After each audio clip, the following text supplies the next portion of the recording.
There's the old Zizzo Forte, guys. One of the benefits to traveling with a folding bicycle is you can fit it in your vestibule when you go to sleep at night, so you don't have to worry about somebody getting up and stealing your bike. Not that anybody probably would, but you never know.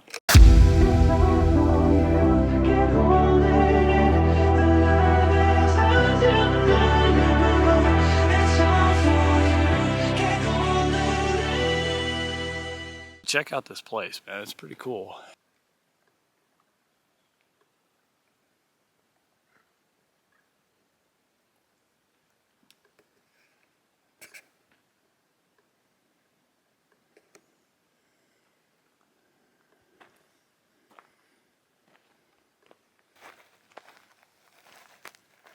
Yeah, there's my tent set up. I'm getting ready to cook some breakfast, and then we got to get back on the road because I was not supposed to come over to this side. I was supposed to be over by the Colorado National Monument. Unfortunately, I could not find a campsite at the Colorado National Monument. So basically what I got to do is I got to backtrack like 20 miles back to the Colorado National Monument, go ride the Colorado National Monument, and then obviously start heading back east so I can get to Denver.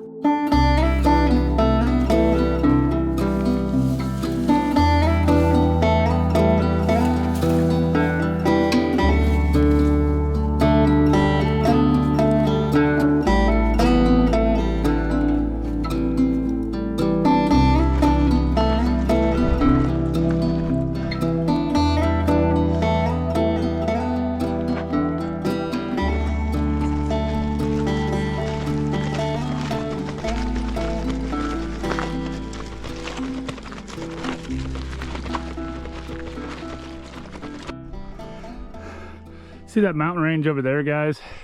That's where I'm supposed to be. And I'm over here closer to this mountain range. Now, as beautiful as it is, I mean, you gotta face it, the Zizzo Forte, she's not a mountain bike, guys. And the roads here are rough. It was no wonder why I was sweating my ass off riding up here, because this is a hell of a climb, guys, with this weight. Are you kidding me? Okay, the plan is to get over there to the Colorado National Monument where there are actual paved roads. And, you know, the Zizzo Forte can take a little bit of gravel and stuff, and this stuff right here is fine. It's the stuff that's down, you know, at the bottom of the hill there, the really rough stuff. Because, let's just face it, I mean, I've got a lot of weight on this bike, and I do not want to damage the wheels, and I don't want to damage the pig nose. You know, the adapter that actually holds the T-bag. It's not like the Bromptons, guys. It's a metal one. Unfortunately, it's also aluminum, so it can get damaged really easy. So what we got to do, we got to get over there. We're going to ride around. We're going to see if we can camp over there tonight, and then we're going to head back to Denver, which is a long way away from here. All right, let's get on the road.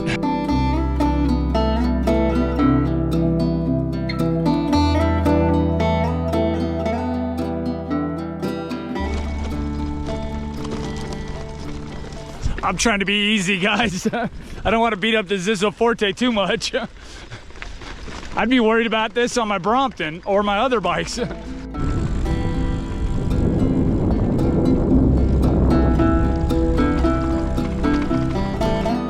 don't say. Rough road. I tell you what, guys, this is crazy. I would have never came down this way, I tell you. I would have never came down this way if I knew the road was so rough. The Zizzo Forte is a cheaper folding bike, guys. Let's not forget, okay? It is not built to handle the extremes of bicycle touring, and it certainly isn't built to be handling roads like this. Look at this. See? Oh man, this was horrible riding over last night, and I couldn't even see it, most of it. Anyway, guys, I'm gonna get down this road, and then I'm gonna talk to you guys here in a few minutes.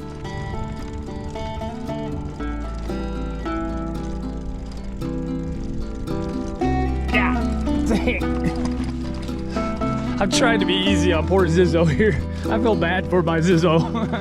This is rough, dude. Like, I've rode trails that were, you know, smoother than this. I mean, full-on mountain bike trails that were smoother than this. This is horrible.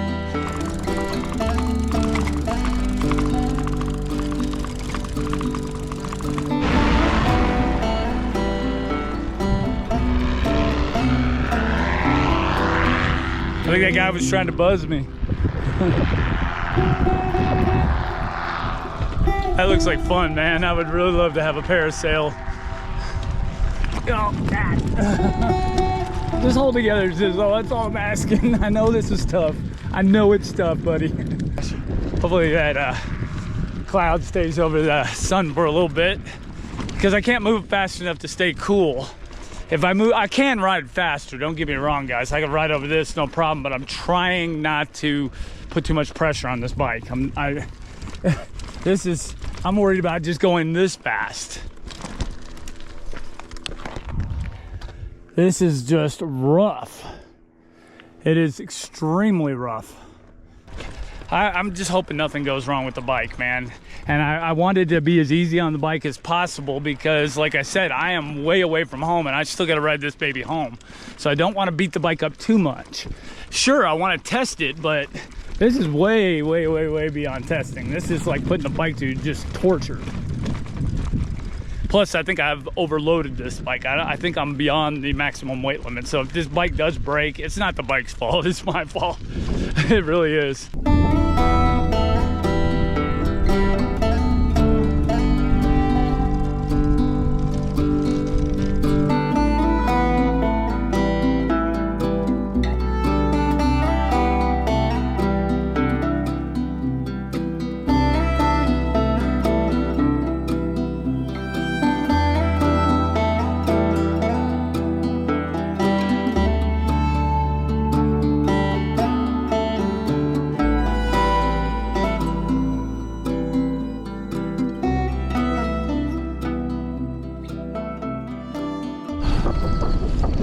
Starting to rain. Oh, this trip started out so good as far as good luck is concerned, you know. Oh, I'm back on pavement though, that's a plus.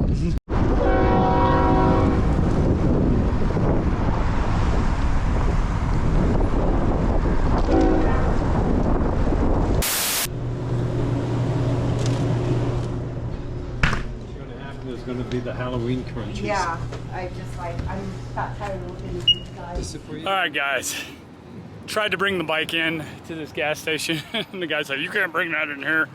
And unfortunately, he made me leave it outside. And he's like, "I'll watch it," and I'm like, "No, man, no."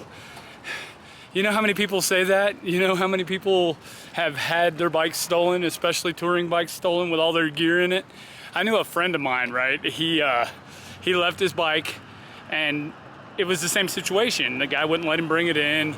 He left the bike, and the guy said, "Oh, I'll watch it, I'll watch it." Sure enough, the bike was stolen, and then you know what the clerk said? "Well, I'm not responsible for bikes, so I'm not responsible." So it ended up being one of those situations where, yeah, you said you'd watch it, you didn't, it got stolen, and that guy's tour was all messed up because of it. It's so hard being a touring cyclist, you know what I'm saying? Looks like the weather cleared up. It didn't take long, man. That storm blew over. It's like way over there now. Crazy. But I like it. I like how the storm comes and then just goes.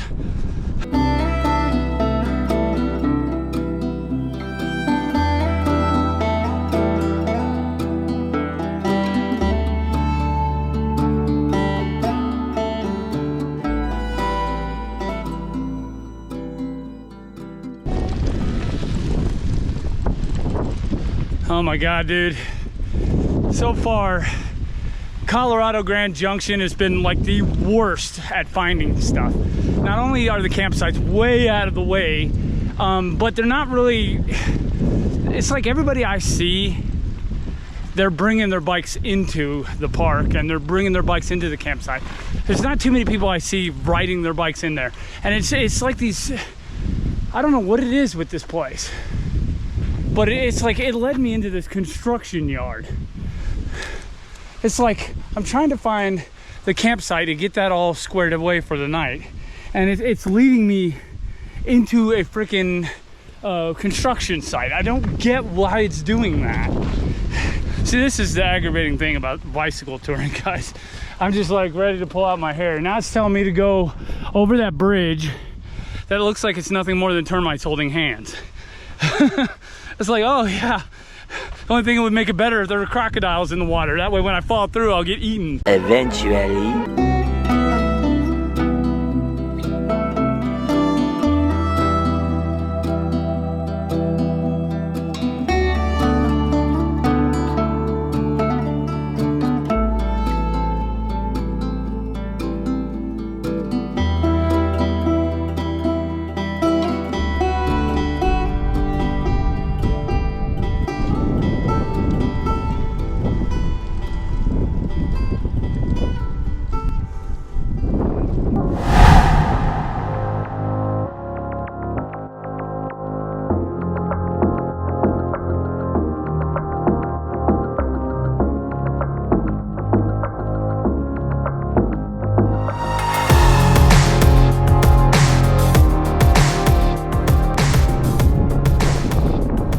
Look how beautiful, guys.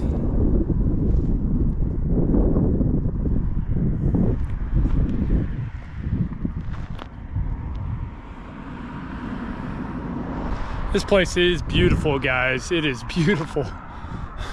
This is the type of riding I like doing right here. Just the exploration, mountain type of riding. It is great. Well, best get back on the bike. We still got a lot of climbing to do. I'm trying to get to this Saddlehorn campground that's supposedly up the ways a little way, and hopefully I can get a spot for tonight, and then I'm going to continue riding the Colorado National Monument, and then we'll be heading back out east and over that mountain range over there. We'll do a gear list, guys, as soon as I get to a campsite, but right now I got to go because the actual weather does not look like it's going to hold up very well at all. It's probably going to start pouring down rain. The wind is atrocious right now, and the climbs, they are hard. So, well, it's not super hard, but with all this weight, they are super hard. Without weight, if I was riding up here on a normal bicycle, I'd be good, but geez, hauling all this weight plus this huge backpack that I'm wearing, it's a little bit of work, guys, let me tell you. And my knee isn't in the best of shape, guys. All right, let's get to the campground before it starts raining.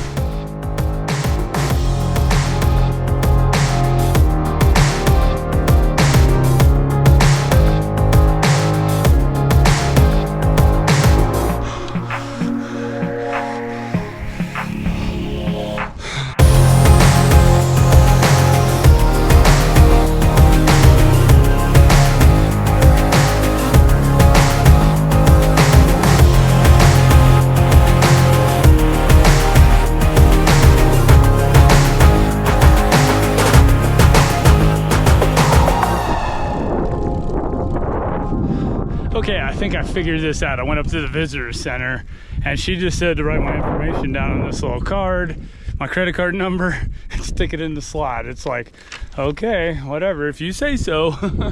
So I'm gonna go stake out my claim here and we'll get camp set up, and then I'm gonna go over some of the things I brought with me, which I brought too much stuff. Let's just face it, okay? Because I'm an idiot, and of course I always, well, I'm gonna need this and I'm gonna need that, and oh man, I better take this with me, and I never end up using any of that stuff. So, oh well, anyway, I'm gonna go stake out my claim here and get ready, and then put the tent up, and maybe tonight I'll cook me a good dinner. I don't know. Oh, all right, guys.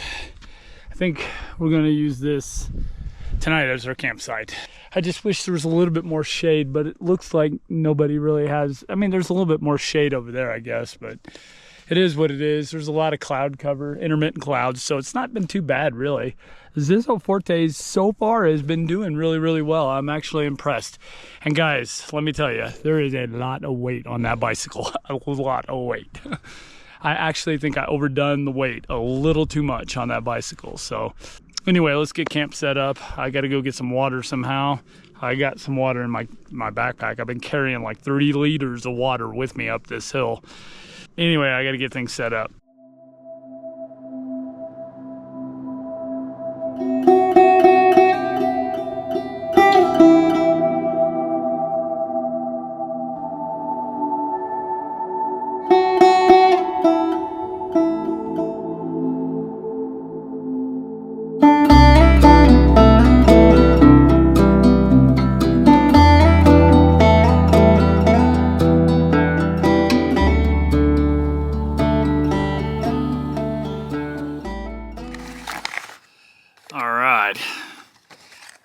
made some dinner. Keep in mind, guys, I cannot cook to save my life. I just can't do it. But how hard is it to put boiling water and let it sit for 10 minutes?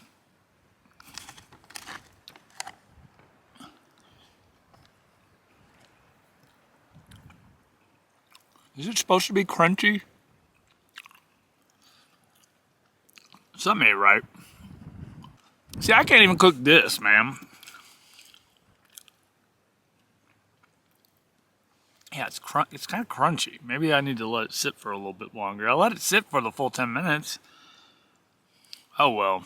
I'm gonna eat it anyway because I'm hungry, and it's got 1,040 calories, and I burn up like probably all of my calories coming up that big hill earlier. So I'm gonna eat this, and I gotta get some stuff set up, and I'm gonna show you some of the gear that I brought with me on this trip back to Colorado, or back to Denver, I should say. So I'm gonna eat this crunchy pasta, and I will talk with you guys here in a minute. Okay guys, I promised I was going to show you some of the equipment that I brought with me on this bicycle tour. Obviously, I probably brought too much stuff. You know, it's just the way I am always. I'm like, I need to be prepared, but unfortunately, I never use the stuff that I bring, so it just ends up just making my life a lot harder because it adds a lot of weight to my bike, a lot of unnecessary weight. But when I think about it, I know dang well that if I left what I wanted to bring behind, then I would need it. Obviously, it's the way it always is. You know, when you need it, you don't have it. When you have it, you don't need it. All right, let's first talk about the tent. This is a military combat tent. This is pretty heavy, obviously. It weighs like 6 pounds or something like that. I like this tent because it's low profile, it's obviously camouflage, and it has this blackout material. So when the sun does come up, it doesn't shine right through your tent. Also, if you shine a light inside the tent, it doesn't glow like an orb. It just blocks out all the light from coming out or going in. And that's why I like this tent. Another reason why I like this tent is because it has a vestibule, which I can keep my gear. It's pretty big too. I can keep my folding bike, I can keep my panniers. I keep my pack inside the tent because I need to access stuff from that pack. Now this tent is pretty small. It's basically a one-man tent, and when they say one man, it is a one-man tent. I can't even sit up fully, okay? But it is low profile. Another thing I like about it though is I can access the outside vestibule, and I could access any of my gear. Now, what do I keep in this pannier? Well, I keep my Jetboil fuel. This is the fuel for my stove. And then a bunch of these dehydrated meals. They're pretty good. And in this pannier, I keep, obviously, my drone. And there's some clothing in here. I've got some long sleeve shirts. And I've got a couple other things, like a lot of my clothing I keep in this one too. And of course, there's plenty of room here to put the bike.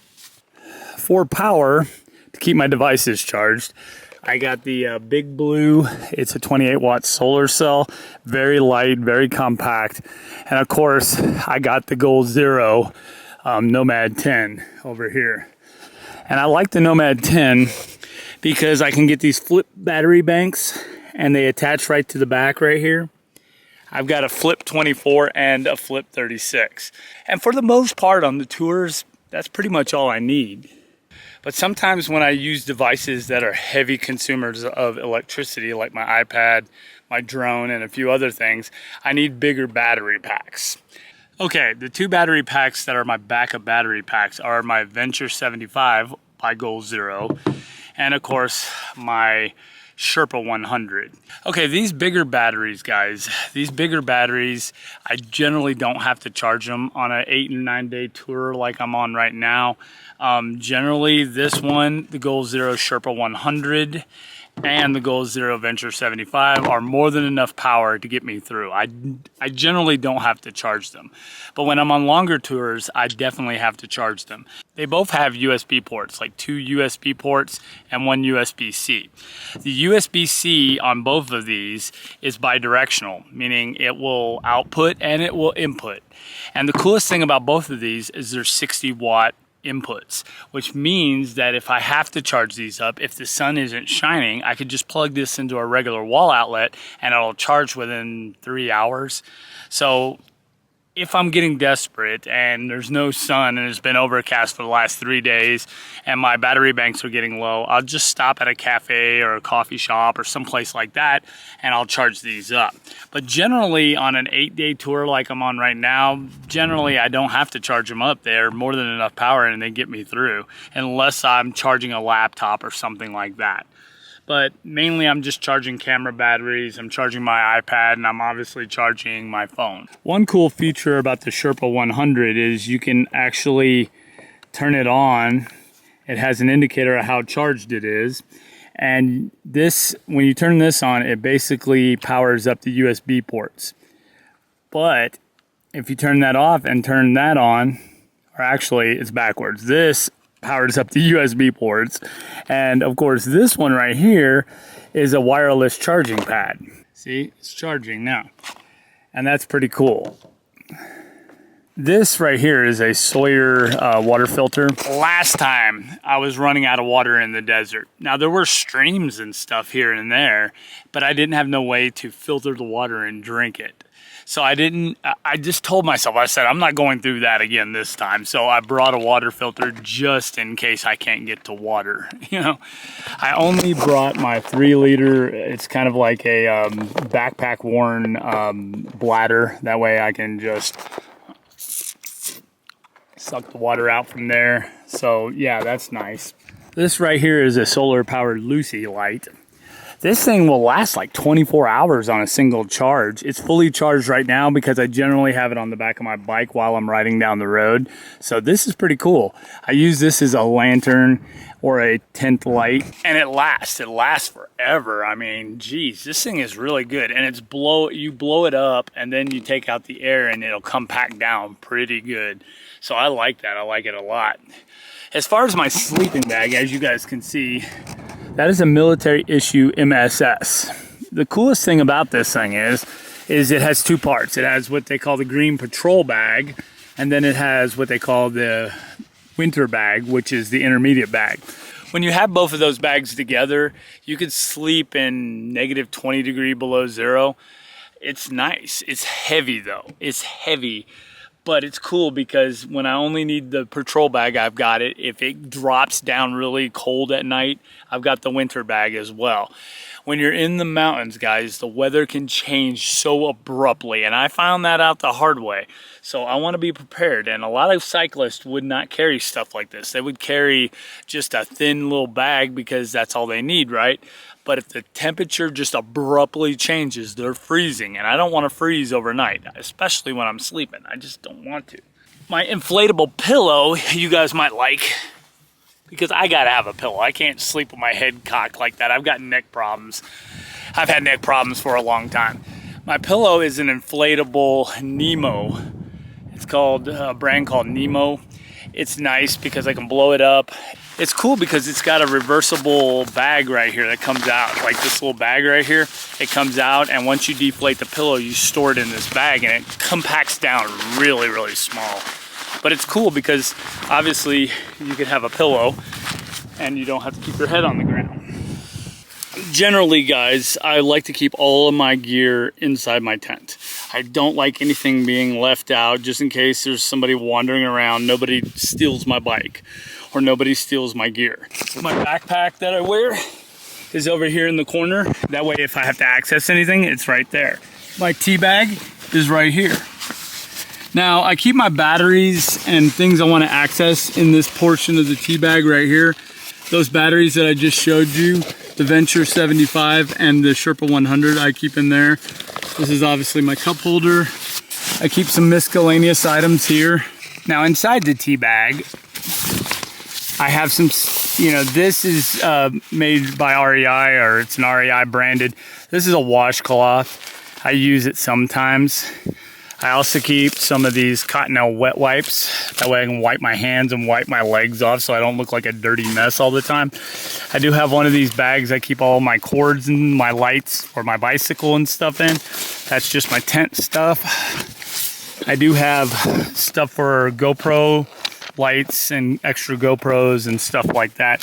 We won't talk about the gear I bring because obviously I have to bring a lot of filming gear because I do film a lot of these excursions. We do have spare tubes, and you know, a couple spare tubes, extra guy line. I do have some of these emergency ponchos in case it starts pouring down raining because I did not bring rain gear. I know, I didn't bring rain gear. The thing about it is, guys, it was already my bike was already heavy enough as it is, so I had to drop some stuff. Rain gear, I'm thinking, am I going to use it? Probably not. It did rain on me, as you guys saw earlier today, but it wasn't like a humongous shower where it lasted all day. It was gone within an hour, and then it was sunny again. So there's really no point in bringing rain gear. My tea bag, I've got the waterproof cover. My panniers are waterproof. I do have a waterproof bag for my sleeping bag. All my clothing is quick dry, so if it does get wet, it'll dry out really, really quickly. The only thing I'm really worried about are my shoes, but I brought my lightest shoes, my canvas shoes, so they usually dry pretty quick. What else do we have in the tea bag? This right here is my Jetboil. You guys saw that in action. Obviously, I keep the stove part of it in my tea bag. I do have my toothbrush and toothpaste right here. I do carry some trash bags. Obviously, you need to carry your trash out. You don't want to be a dick and leave all your trash lying around everywhere. So I definitely carry some trash bags. In my backpack, I got extra batteries, a couple of extra lights. This is fake beans. Beans, a lot of people have asked me about beans. We're gonna talk about what happened to beans in another video. Obviously, guys, I'm gone all the time. Beans is getting upset because she's being left alone for 15, 16, 17 hours a day. I needed to find her a home where she'd be happy. And unfortunately, I had to rehome her. I didn't want to, but I had to. I mean, it's what's best for her, okay? I'm just not a good pet owner. I'm a crap pet owner, and I don't deserve to have a cat, okay? But I did get a replacement. This is Fake Beans. So Fake Beans is just gonna lounge around, and believe me, it's much easier to take care of that one. So this is Fake Beans, and Fake Beans is going to keep me company on my bicycle excursions. Because nothing says good luck during a bicycle trip like an all-black cat as a good mascot, right? So, yeah. I got my glasses. I got clothing. I got a few other little odds and ends, glasses, cases, and stuff like that. This, obviously, is my Nintendo Switch. I know what a lot of you are saying. You're like, Brian, you brought a Nintendo Switch. Yes, guys. Here in Tent City, it can get boring sometimes. Now, obviously, I try to edit videos and do stuff like that, and obviously, I can watch stuff on my phone, but up here in the mountains, there's not always a lot of good service, so I have to find things to do with my time. So playing a game of Super Mario Brothers can definitely alleviate tent boredom, especially if it rains or something happens and you're stuck in your tent. So having a nice game console definitely is... well, let's just say it's worth the wait. It's worth the wait of carrying it around everywhere. I also got my iPad. My iPad is right here, and I use that to edit. So, yeah, more filming gear. It's pretty much filming gear, guys. Filming gear and clothing and just the little odds and ends. Nothing consequential. Things that I could leave at home if I wasn't filming everything, you know. Most of the stuff that I bring for filming would knock a lot of weight off my rig. It really would. That's pretty much all the gear I brought. There are some things that I didn't show you because they're clothing. And I generally only keep like a couple pairs of shorts, 3 or 4 of these quick dry shirts, some extra socks, underwear, things like that. Boring stuff you guys don't want to see in the first place. Ooh, I gotta find some place to go take a piss. I gotta go like crazy. A little later. Wow, look at that sunset, guys. bike secure. Now I need to wash up a little bit, get my stuff inside the tent, and then I got a bunch of videos to edit.